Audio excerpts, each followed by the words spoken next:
and welcome to the 31st Annual Gaddis Lecture. My name is Caitlin Claperick, and I'm the current president of CMU's chapter of Pi Gamma Mu. The Gaddis Lecture honors Dr. Annual Gaddis, who served Central Methodist for nearly 30 years as a professor of history and as the chair of the Political Science and History Department. Dr. Gaddis established the Kappa chapter of Pi Gamma Mu here at CMU in 1935. Pi Gamma Mu is an international honor society for the social sciences. The Kappa chapter of Pi Gamma Mu sponsors the Gaddis Lecture as a part of the annual initiation ceremony of its new members. Through the Gaddis Lecture, we are able to hear from successful alumni as they speak to a new generation of students about their life experiences and careers. Our speaker tonight is Liz Carter. Ms. Carter, a Fayette native and CMU class of 2005 graduate, is a financial systems project manager for Delaware North Companies, which is a hospitality and food service management company with global headquarters in Buffalo, New York. Ms. Carter earned her bachelor's degree in computer science and business from CMU and went on to earn her master's in business administration from the University of Missouri, Columbia in 2007. Upon completing her MBA, Ms. Carter took a position with the Kansas City-based Market Sphere Consulting. She rose quickly through the organization to become a senior manager in the financial consolidations and reporting practice division. As a technology consultant with Market Sphere, Ms. Carter traveled the world for more than 6 years, working with private and public sector companies of all sizes and across many different industries. Ms. Carter left Market Sphere to take her current position managing a global financial transformation for Delaware North, one of the largest privately held companies in North America. In her time away from work, Ms. Carter enjoys traveling, Mizzou football and basketball, and is slowly making the transition from Kansas City barbecue to buffalo wings. She is also getting used to the long, cold winters of upstate New York and is even gaining an appreciation for hockey. Here to give the 2014 Gaddis Lecture, Leadership Through the Lens of a Systems Project Manager, Ms. Liz Carter.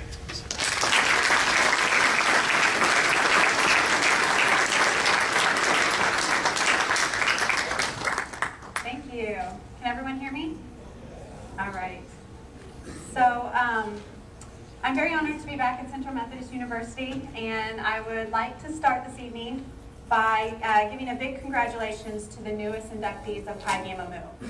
So everyone, round of applause for those guys.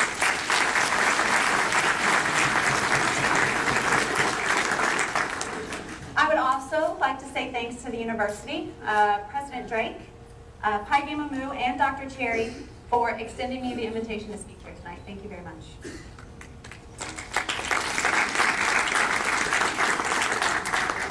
As mentioned in my introduction, I am a Fayette native, or townie, as we used to say. My dad, Dr. Carter, has been a professor at Central Methodist for over 34 years. And my mom, Jerry Carter, received her master's from Central Methodist and is now the associate registrar after teaching over 30 years in the Fayette School District.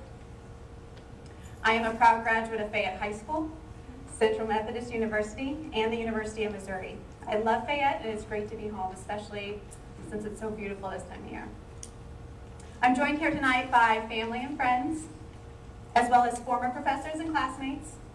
It's great to see so many friendly and familiar faces. Thank you all for attending, even if you are just here for the extra credit. Yeah, if you can cheer that, that's okay. All right. So I wanted to break up my talk tonight kind of in two sections. First, I'm going to explain a little bit about me and what I do as a financial systems project manager. And then I'm going to talk to you a little bit about leadership through my lens, or from my perspective. So, sorry about the feedback. Somewhere different. Let me begin by providing a little background into what I do. A financial systems project manager is a title that can make eyes glaze over. Trust me, it happens all the time.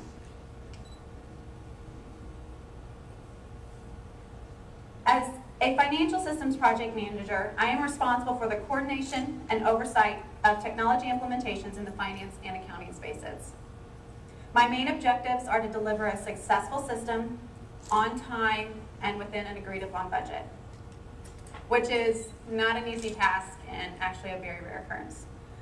In my role, I work with business functions, groups, and processes as a part of an overall system integration. For example, in our newly implemented system at Delaware North Companies, Our system takes us from a sale of beer at Busch Stadium all the way to consolidated financials for the entire company to be presented to our board of directors and our chairman.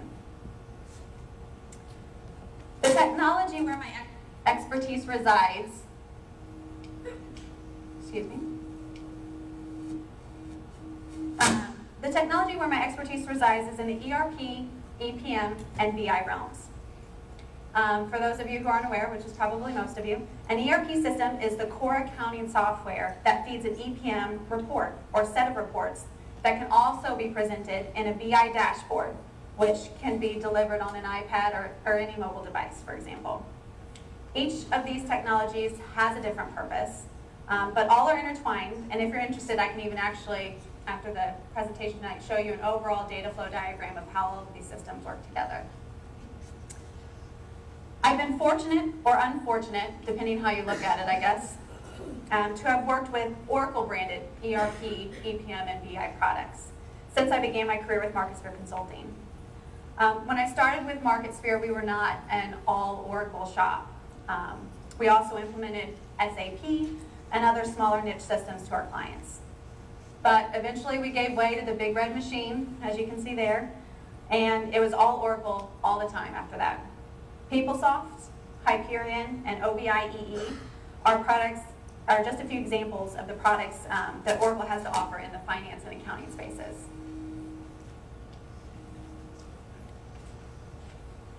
In my consulting career, I was able to work with a variety of clients. Some of my most memorable clients are listed here. I spent almost over a year working in Dublin, Ireland, with numerous jaunts to Rijswijk or Den Haag, Netherlands for CRH, formerly Cement Roadstone Holdings construction company.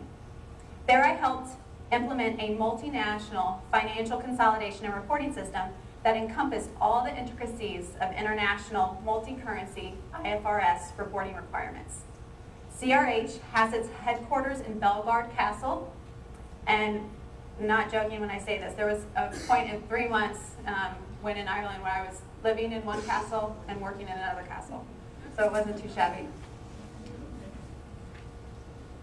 Koch Industries, located in Wichita, Kansas, was another successful project for my resume or bio.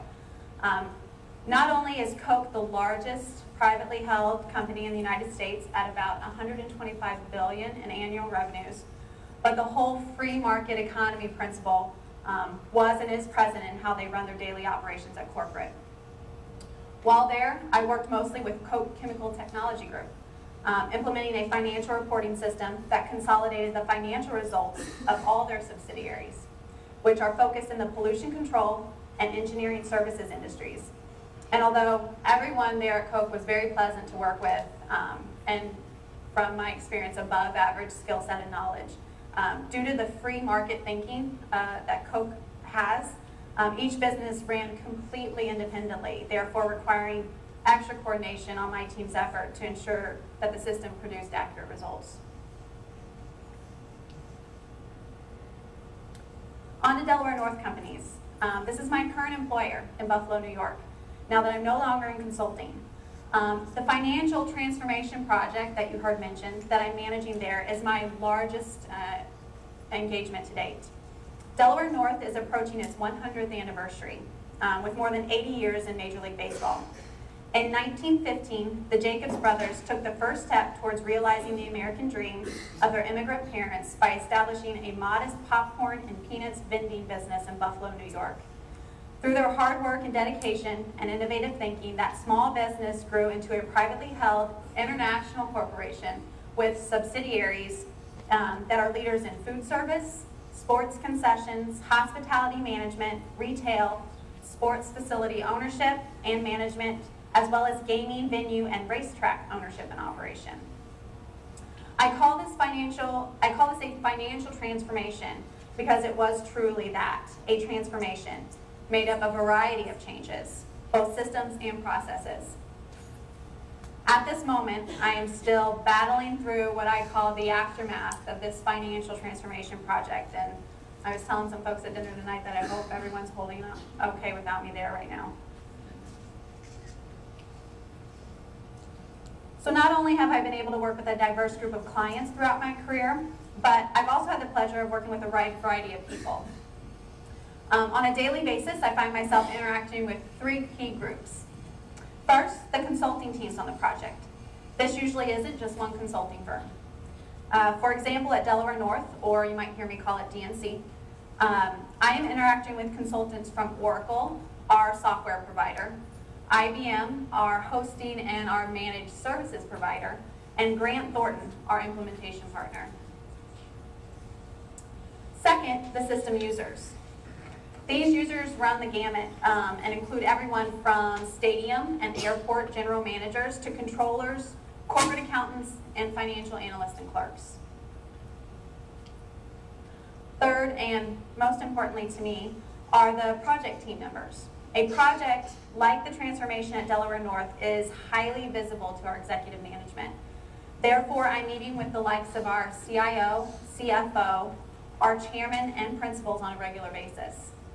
I have a great team of project leads, directors, managers, IT support staff, training specialists, internal communications experts that I coordinate and manage almost on an everyday basis. It's wonderful to have so much people variety in my job, but as I'm sure you all know, people come with their challenges. So this is what I like to call my NASCAR slide. So these companies and corporations have recently invested significantly in their financial systems and are hopefully seeing the benefits of greater financial accuracy delivered to management in less time. Therefore, allowing management to do what management does best, make good business decisions. I've managed many successful projects, and everything that I will talk to you about tonight are lessons learned from an implementation from one of the companies that you'll see here. So that's kind of part one, all about me. And if you bear with me, I'm just going to flip over to the other part of my Prezi this evening. And here's where I'm going to get into a little bit more about the leadership lessons learned on those engagements. So as soon as Dr. Cherry asked me to give this lecture, my mind ran through several topics that, although interesting to me and my role as a financial systems project manager, would probably put most of you to sleep, especially if you've already had dinner. So I eventually settled on leadership as my topic. And as I always do, I proceeded to Google leadership. And here are some quotes that I found via Google that ring especially true for me in my role. Looking at leadership through the lens of a financial systems project manager is a concept or idea that I got from my current employer, Delaware North Companies. They've established a very successful program called GuestPath, which is committed to developing leading-edge systems, training, and processes to ensure that Delaware North locations and associates continue to provide special experiences to our guests, thus growing our guest loyalty. In a sense, GuestPath is ensuring that all our employees at our airports, our stadiums, our resorts, and our parks are looking at the customer experience through the lens of the customer. Taking a different perspective or using a different lens is a valuable exercise and a lesson we've all been taught since an early age. I liken this practice to walking a mile in someone else's shoes. Turning to the topic of leadership, I truly believe that you can have qualities of a leader and provide leadership in all facets of life, not just your career. Leadership will look and feel different depending on the perspective or lens you're looking through. I don't believe financial systems project management is an easy job, as you can probably tell by these quotes here. But I do really enjoy the challenges that my career presents, challenges or opportunities. Tonight, I'm going to focus on 5 leadership lessons learned in my role as a project manager. My hope is that these lessons, through my lens, can be applied to your life now and in the future. The first lesson, be comfortable being uncomfortable. The second, be a change champion. Third, if you're going to fail, fail fast. Fourth, don't prioritize your schedule, schedule your priorities. And fifth, go live, even if it's not perfect. So the first lesson, be comfortable being uncomfortable. When I just started off as a consultant with Market Sphere Consulting in Kansas City, this was one of the first pieces of advice that I received from a senior manager in our firm. It was true then and is true now that to be a good leader, you have to be comfortable being uncomfortable. I didn't know what he meant at first, but I quickly came to learn that it's how you handle the uncomfortable moments, situations, and decisions that will define you as a leader. The easiest way I found to be comfortable being uncomfortable is to challenge yourself as much as possible and to get out of your comfort zone, all the while eliminating your ego. Let me explain.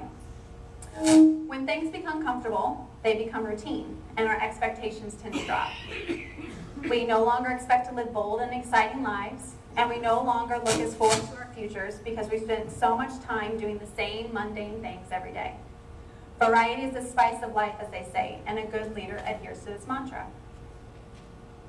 No one but you can pull you from the comfort zone cycle. Most importantly, no one can live your life for you. It's your responsibility to challenge yourself. It's your responsibility to challenge yourself and to make things interesting. And one of the best ways to accomplish this is by leaving your comfort zone. Additionally, the more you expose yourself to situations, uncomfortable situations, the more comfort you will have when making the uncomfortable choice, which is something a leader must sometimes do. Now, once you've left your comfort zone, you must next eliminate your ego. From my experience, the majority of the time, your ego will only hold you back. It's what stops you from applying for that dream job that you're not quite sure you'll get, for example. If you allow yourself, you'll find that when you take your ego out of the equation, life becomes much simpler. You allow yourself to try new things and to take uncertain risks. Trust me, it was not easy for me to leave the world of consulting and to move from Kansas City to Buffalo. And I still find myself in uncomfortable life and career situations as a result. But I believe I'm a much stronger and more well-rounded person because of it. Second lesson, be a change champion. I've traveled everywhere, worked domestically, internationally, for all companies in all industries of all sizes, private and public.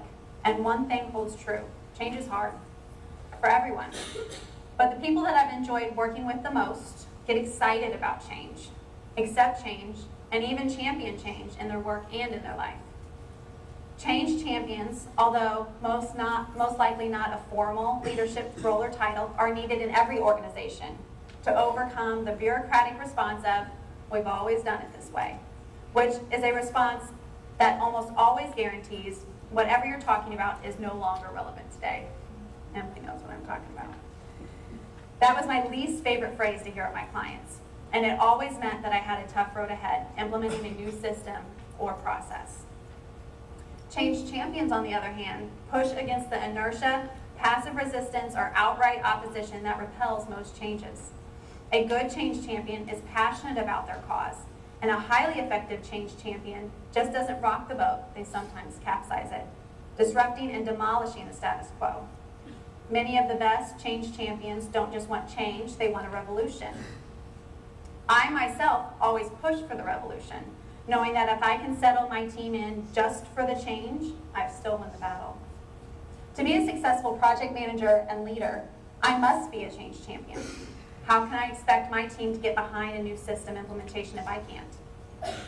And as a successful project manager and leader, I also know that I can't go it alone. I need to recruit several change champions that have significant influence in the organization. If I can get these influencers on my side and communicate to them the benefits of the upcoming change, they can in turn communicate the benefits out to their teams, therefore expanding my reach as a change champion and leader. This strategy has served me well on several of my engagements, and I encourage you to try it. Change champions are vital learning leaders for an organization, but they are few and far between, which is probably for the best. An organization can't be successful with a team or company full of change champions, just like a company can't progress if no one challenges the status quo. If we're all being honest with ourselves, we know which bucket we fall into. And regardless of whether we're leaning more towards relentlessly pursuing change or keeping with the status quo, we can surround ourselves with a team of people with different viewpoints to help us achieve a more perfect balance. Having a diverse and supportive team can make all the difference for a leader. Lesson 3, fail fast. We all fail at some point, some of us more than others. Failure is a big part of my job as a project manager, and I've learned that since failure is inevitable, it is best to fail fast and to learn from the experience. During system implementations, for example, it is important to remain flexible and to work in an iterative approach. The formal term for this approach, for any of you project managers out there, is called Agile Project Management Methodology. At Delaware North Companies in Buffalo, New York, our executives are keen on breaking everything into bite-sized pieces in order to remain agile. I believe our executive team understands that they can't wait forever to get everyone at Delaware North to commit to the new direction. So they encourage their employees to break big changes into small pieces that people are more likely to accept quickly. By moving forward in small steps, a good leader at Delaware North is able to move the entire company with frequent, continual, and steady forward progress, rather than through periodic big and risky jumps. As I've learned in my experience, an early failure or setback can create more resistance later. Building a record of quick early wins helps most people accept the upsets that will happen along the ways to success, while allowing you and your team to learn from those failures. Smart leaders understand the power of momentum, both positive and negative. Pilot programs are a practice that I've had success with. A pilot or a test case involves all of the pieces and components of a full-scale system implementation, but in a focused and more controlled, much smaller environment. At Delaware North, for example, we have implemented point-of-sale integration in a pilot case with Nashville Airport, hoping to learn from our mistakes before we roll out point-of-sale to our other airports and then eventually our stadiums and our arenas. A pilot program has allowed Delaware North to test unfamiliar waters without a huge investment. As I mentioned earlier, as a leader and change champion, it is important to nurture uncertain ideas. However, don't bet the farm on one big risky initiative. Get some small wins, and more importantly, fail a few times, preferably quickly and cheaply, learning from both types of experiences through the entire process. Fourth lesson, don't prioritize your schedule. Schedule your priorities. Stephen Covey offers a wonderful piece of advice in this quote. The key is not to prioritize what's on your schedule, but to schedule your priorities. I'm looking at my boyfriend Sean because I'm always saying this to him. He's an entrepreneur, a business owner, and a father of 2 girls, Emma 10, Lila 6. And as entrepreneurs or project managers or even college students, what often tends to happen is that we let our schedules fill up with phone calls, meetings, or worse, whatever happens to be in front of us. A ringing phone, incoming emails, etc., only to find out at the end of the day, or the week, or the month, that we have not accomplished the things that were truly important to our bottom line. Now, each of us in this room has a different bottom line. Depending on your answer, you will set different priorities. And what's most important to you and your bottom line will not shift as your life changes. So you need to continually revise those priorities. The phrase, I need to prioritize my schedule, implies that you already have a packed day, and that you will shuffle things around in their relative order of importance. With this approach, you hope to accomplish as much as possible in the time available. Whereas the phrase, I need to schedule my priorities, implies an empty schedule, or a blank slate, and a list of priorities to be scheduled. The implication of the latter is that some of the items on the list can be put off, and other things not presently on the list can be scheduled in their place. Think of it as structured flexibility. Which leads to the question, what's important to you? What are the things that you have to do to be productive and successful in life? This quote may have started off in the business world, but I think it applies to all parts of our lives. And it is a critical skill to be mastered by current and future leaders alike. I usually start my week by trying to check off the most unpleasant tasks, which provides me a sense of freedom and accomplishment going into the rest of the week. And I do recommend you schedule your work-life balance priorities as well, as they are key to maintaining sanity and de-stressing on a regular basis. So it's Thursday night, and most of us have one more work or school day in the week. So have you accomplished everything that's important to your bottom line? If the answer is no, or worse, I don't know, I encourage you to define your bottom line, and next week start off with scheduling your priorities. It's worked for me, and I'll hope it will work for you as well.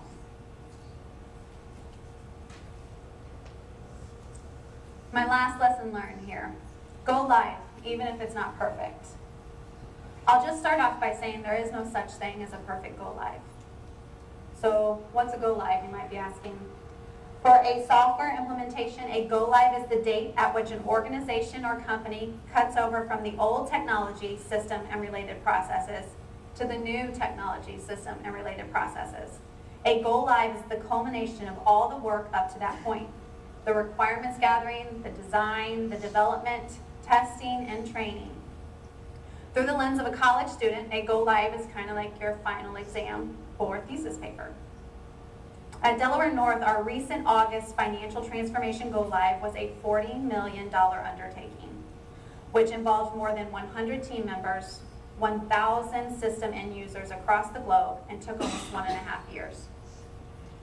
Those here tonight that know me best know that I'm a bit of a perfectionist, which is why I'm a natural at project management. I'm very organized, methodical, and disciplined in most aspects of life. And for the longest time, I struggled with the fact of my earlier statement that there is no such thing as the perfect go live. But perfectionism, like beauty, is a subjective quality. And what's perfect to me may not be perfect for executive management of the client or company that I'm working for. And what's perfect for executive management is almost always not what is considered perfect for the end users of the system I manage to implement. The definition of failure and success is also very subjective. Take a look at the second statistic there on the screen. 70% of successful projects are over budget, over time, or defective in function upon completion. Given that fact and what I've come to realize in my experience as a project manager, I believe there are a few key things that you can do to increase your odds at overall success. First, and very simple, do your very best. Through my lens for what I do, this includes thorough documentation throughout the entire project and complete testing. That's not to say that even with documentation and successful testing that the system won't come to a screeching halt at some point, which we're experiencing now, but at least I have proof that our team did our due diligence and that we tested every conceivable scenario. For you, through the student lens, this includes going to class, getting extra credit, studying, and getting help when you don't understand something.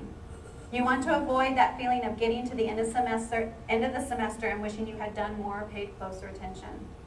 No regrets, do your very best every day, period. Second, define success.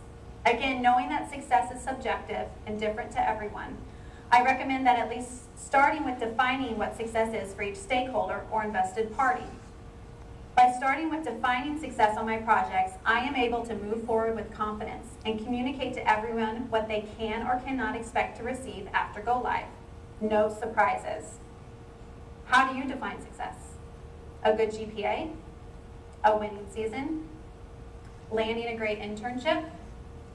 Getting into a postgraduate program? Whatever it is, I recommend you define and communicate your idea of college success with your family, friends, peers, professors, and other interested parties. Even if the opinions differ, at least expectations have been communicated and discussed. And again, there are no surprises at the end of the day. And third, just do it. Go live. Anyway, there comes a point at which the cost of being thorough or trying to be perfect outweigh the ultimate benefits of success. It is a fact that project teams will absorb all the time and all of the budget provided to them, and sometimes more than that. If either budget or time is extended, just in case, the excess will be fully utilized, I guarantee it. So instead of continuously putting off the inevitable for a more perfect go-live opportunity, my recommendation is to push hard to the ultimate goal given the current environment and constraints. If you've done your best, and if you have a clear definition of what success is, you just do it, you go live. Through a different lens, it's like practicing all season for the big game. Although it would be great to get in some more practice, you also risk injury and fatigue by doing so. Therefore, if you've done your best, have confidence to play the game, win or lose. So that's it. Those are my 5 leadership lessons learned that I wanted to share with you tonight. Admittedly, I'm no expert on leadership, and I definitely don't have it all figured out. But I have had some wonderful and unique experiences that have led me to my conclusions. And I hope that each of you can relate or take something away from at least one of those points. I graduated from Central Methodist 10 years ago, and it's a real honor to be back to give the Gaddis Memorial Lecture. College is great for many things, and developing your leadership skills is one of them. Enjoy your time in college. Get out of your comfort zone. Embrace and champion change. Fail and recover quickly. Schedule your priorities to achieve your bottom line. And at the end of the day, just do it. Go live, even if it's not perfect. I'll conclude tonight with sharing my belief that good project management, like good leadership, is a process of continuous improvement. It's a process of making mistakes and learning from those mistakes. It's a process of continuous studying and learning and change. And as with systems implementations, for those who cannot devote themselves to this never-ending process, there will be few successes. Thanks for coming. Thanks for listening. I'm happy to answer any questions you may have.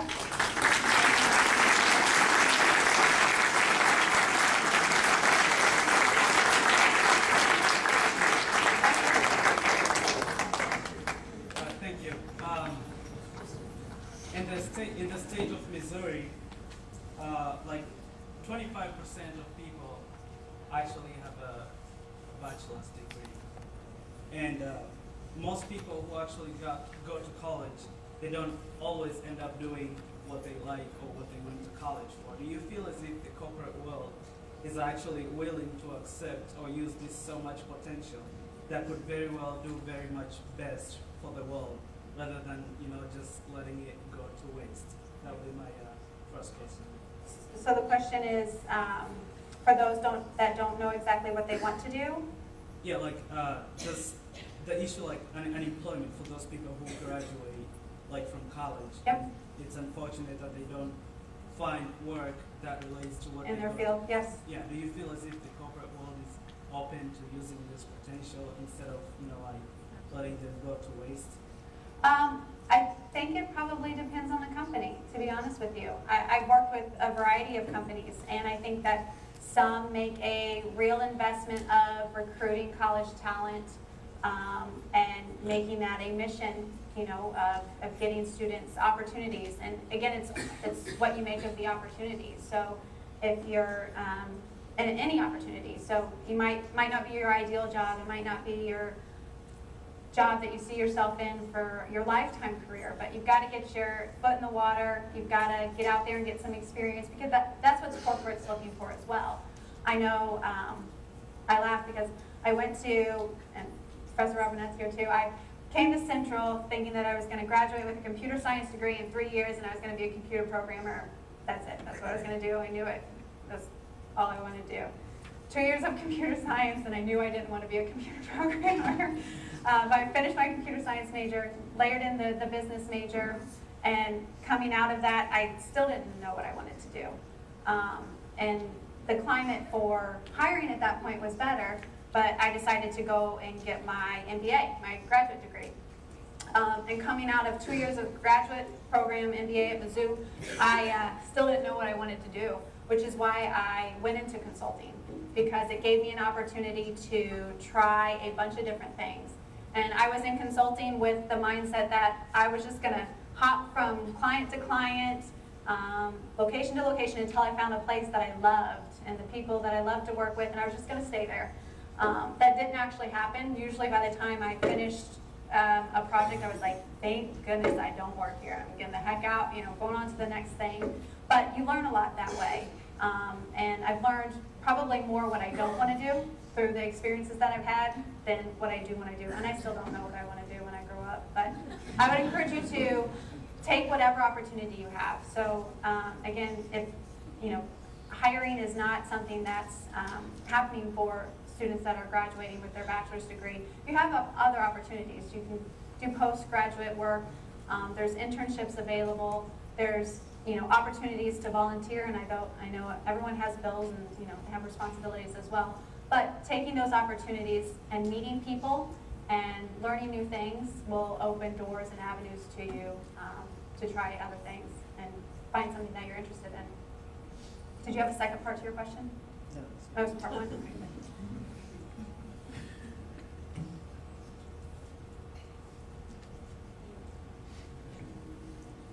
Other questions? Yeah, I have a question. Yeah. What's your biggest regret so far in your career? Oh. What would you, if you could go back, hey, I'm trying to let them learn. If you could change one thing to make it different, to be better, what would it be? Well, I say this, but then I wouldn't be where I am right now Sure. had I made this decision. But I would have gone into the workforce prior to getting my MBA.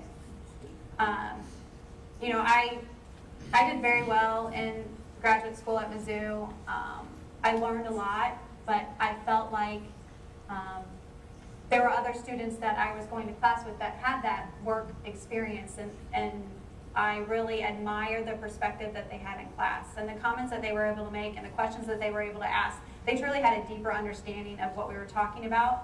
And although I got through it, got good grades, I understood it, I didn't have a way to apply it. And so I probably would have joined the workforce, but, and I have colleagues that did that, and you join the workforce and you can't get out. It's hard then to take that step back and get back into graduate program because you have begun your life, and it's, it almost becomes much harder to do that. So I don't know that's my biggest regret, but I think I probably would have gone that route if I could go back and do that. Tough one. Yes?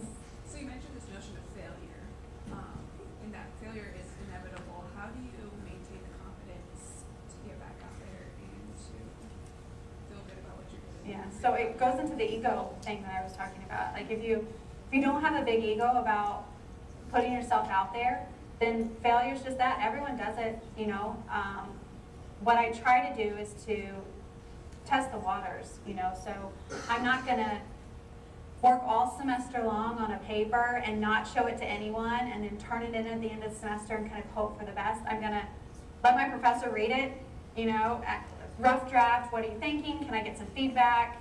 Let somebody else read it, and if the professor the first round is like, that's crap, completely redo the whole thing, at least you know that, right?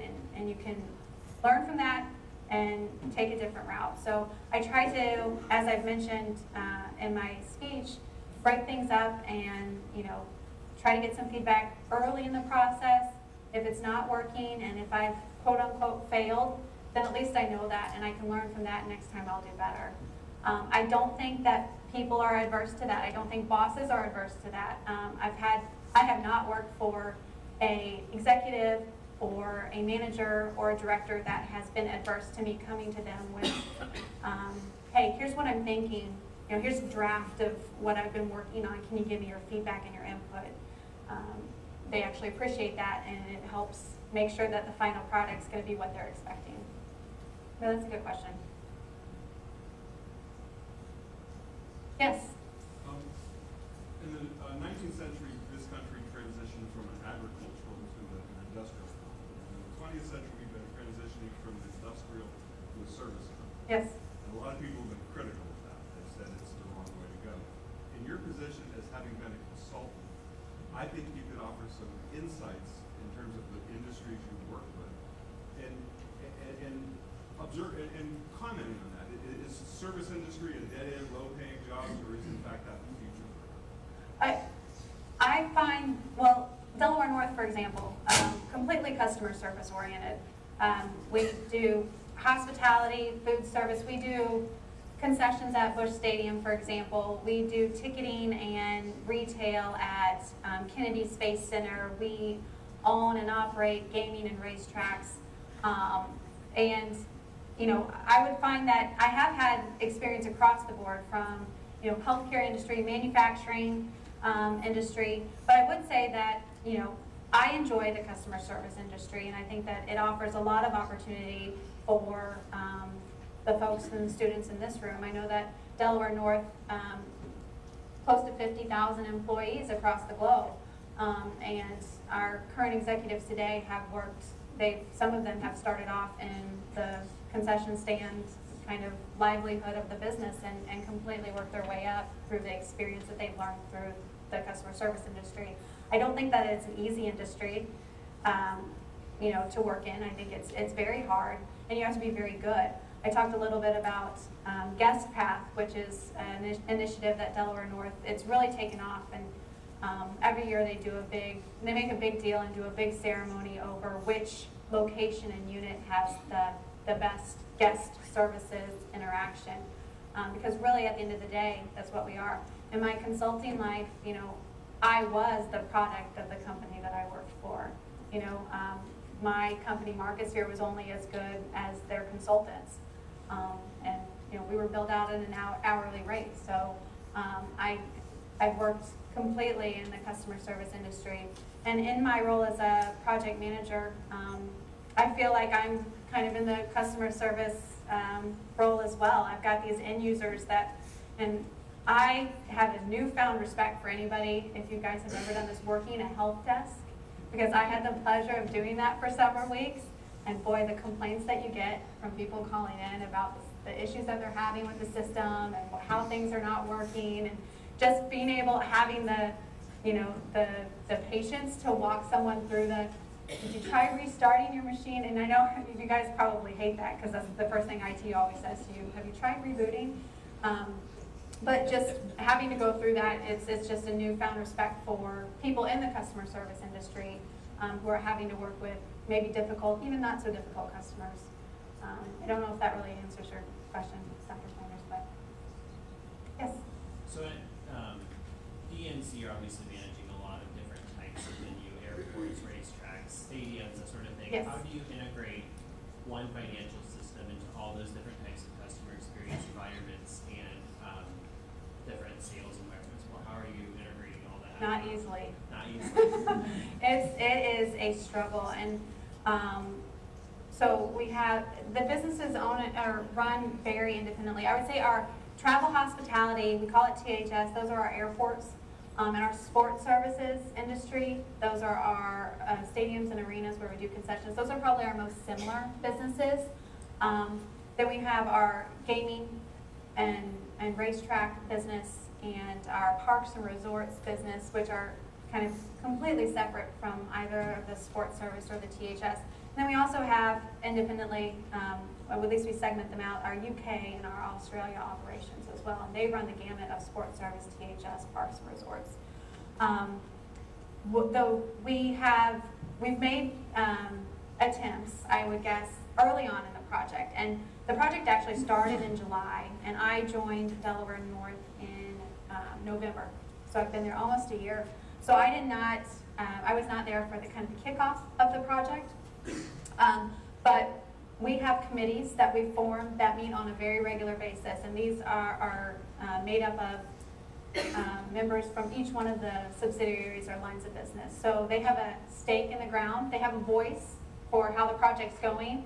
It's also a way for the project team to then communicate out things that we want to reach the end users. So we're not always issuing the communication that, hey, you need to take this training, or can you help us with this testing? That's coming from the vice presidents of the businesses, or even the controllers and the general managers of the groups. So by getting those committees formed early, we made sure that everyone had a voice. Also the testing, I would say that there's some aspects of the technology that I implement are pretty standard. And one of the mantras that we adhered to, or at least one of the challenges that was set forth, was we were supposed to not customize as much as possible. So if you're familiar at all with a software system, some stuff comes kind of what I would consider quote unquote out of the box. And that stuff's easy to maintain and is easily upgraded, you know, if you need to upgrade it. And the current system at Delaware North that we were going from was highly customized, which is why they were getting away from it, because it was very costly to maintain, very costly to upgrade. They actually hadn't upgraded for over 10 years. And so like the ERP and the PeopleSoft foundational across the board. For the most part, our users interact with that system the same, whether or not they're in a THS business, sports service, parks, etc. You know, they're entering journal entries, they're doing accounts payable, they're doing accounts receivable in that system, just like they would at any company, for example. Then some more of the auxiliary or reporting type systems that sit on top of that ERP foundation. Those are the systems that are a little bit more customized, which have taken a lot of coordination on our part to get, you know, to get the information from the business and apply the system so that it works for them.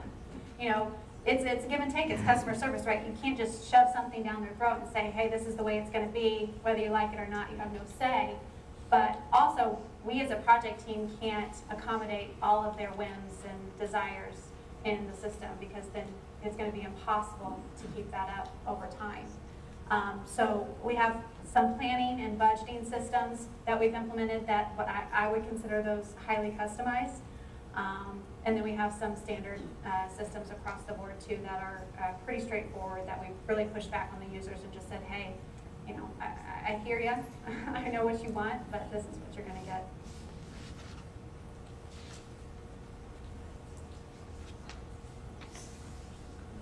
Oh, I'm sorry, yes? How close is your job and as far as public relations? Public relations. We actually, I was fortunate enough to have a communications and PR representative on my team. So I actually left a lot of that to her, which was great because she was able to take kind of what I would regurgitate in system speak and make it pretty and communicate it out to the company internally so that it met all the requirements of internal PR.